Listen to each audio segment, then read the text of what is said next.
안녕하세요. 세무사마입니다. 금융무명 탈출. 오늘은 특수목적기구 그리고 자산유동화증권입니다. 어려운 말이 많죠? 이게 무슨 말을 하는구나 정도만 아셔도 좋을 것 같습니다. 특수목적기구, 영어로는 SPV라고 합니다. 말 그대로 어떤 스페셜한 목적을 가진 기구를 말하는 거예요. 한국은행 특자에서 특수목적기구를 찾았더니 자산유동화증권 발행에는 이라고 시작을 합니다. 근데 저는 이럴 때 당황스러워요. 자산유동화증권이 뭔지 모르는데 그걸 발행한다고 설명을 시작하니까요. 그래서 이것부터 보겠습니다. 주 A는 이렇게 큰 건물을 가지고 있습니다. 그런데 일시적으로 돈이 부족해요. 여기 1,000원짜리 보이시죠? 직원들 월급도 줘야 되고 물건 대금도 줘야 되는데 돈이 이렇게 조금밖에 없는 거예요. 이럴 때 제일 쉬운 거는 담보대출을 받는 건데요. 담보대출은 건물 가격이 다 나오지도 않고 또 이자가 부담이 되는 상황입니다. 그래서 이 건물을 팔려고 부동산에 내놨더니 거래도 안 됩니다. 워낙 큰 건물이라서 거래가 그렇게 쉽게 되지도 않는 거예요. 정확한 의미는 조금 다르지만 쉽게 보면 대충 이런 구조인 거예요. 이제부터 이 건물에서 나오는 수입을 다 나눌게. 이 건물 나눠 가지자. 이런 식으로 얘기를 하는 겁니다. 그래서 이 건물을 현금화를 시켜요. 그게 자산 유동화 증권입니다. 자산을 현금화시키는 증권이다라는 뜻이에요. 이 건물을 나눠서 가져요. 그러면 이 사람들이 돈을 주겠죠. 그러면 주 A는 지금 돈이 생기는 겁니다. 지금까지 여러 경제 용어를 보면서 느끼셨겠지만 이런 일을 할 때는 꼭 누군가 대행하는 게 있죠. 그게 사람이건 기구건 뭔가 있습니다. 여기서는 바로 그게 특수 목적 기구입니다. 주 A가 사람을 모아 가지고 이거 누구한테 얼마 주고 이런 일을 할 시간이 없어요. 그 시간에 자기 사업을 더 키우는 게 낫겠죠. 그리고 여기 이 사람들도 믿을 수 있는 기관을 통해서 거래를 하고 싶어 하죠.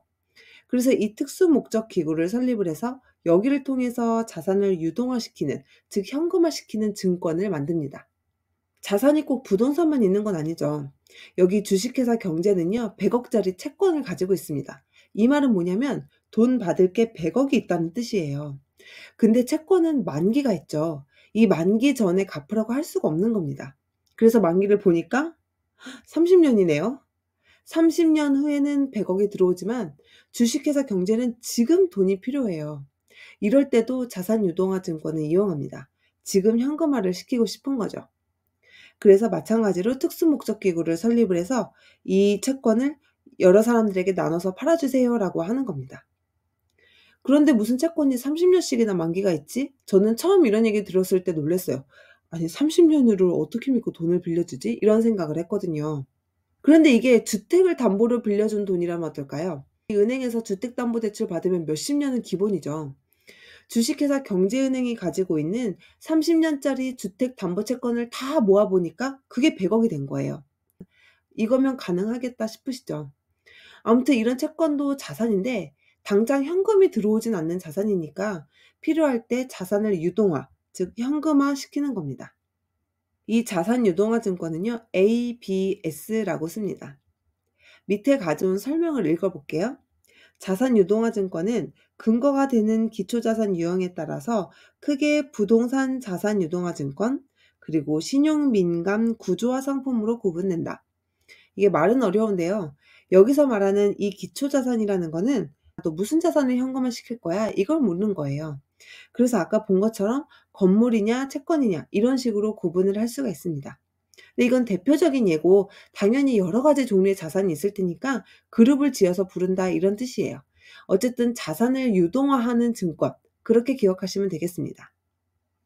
이제 한국은행 책을 다시 볼게요. 자산 유동화 증권 발행에는 자산 보유자, 특수 목적 기구, 자산 관리자 및 신용평가 기관 등이 참가하게 된다. 자산 보유자는 자산을 말 그대로 가지고 있는 사람이죠.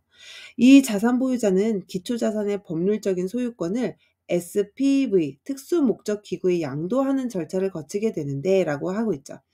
내 자산을 특수목적기구에 한번 양도를 하는 거예요. 그러면 그 특수목적기구는 양도받은 기초자산을 담보로 이 ABS를 발행을 합니다. 그러니까 자산유동화증권을 발행을 해서요. 투자자들을 모으고 그 사람들한테 팔아요.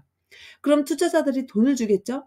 그 돈을 다시 원래 자산을 가지고 있던 자산 보유자에게 양도를 해 주는 겁니다. 이 뒤에도 이어서 많은 설명이 있는데 특수목적기구는 대충 이런 일을 하는구나 정도만 아셔도 될 것 같아요. 기사를 보겠습니다. 2020년 4월 코로나가 한창일 때 기사예요. 미국처럼 특수목적기구를 설립한다 이렇게 나와 있네요.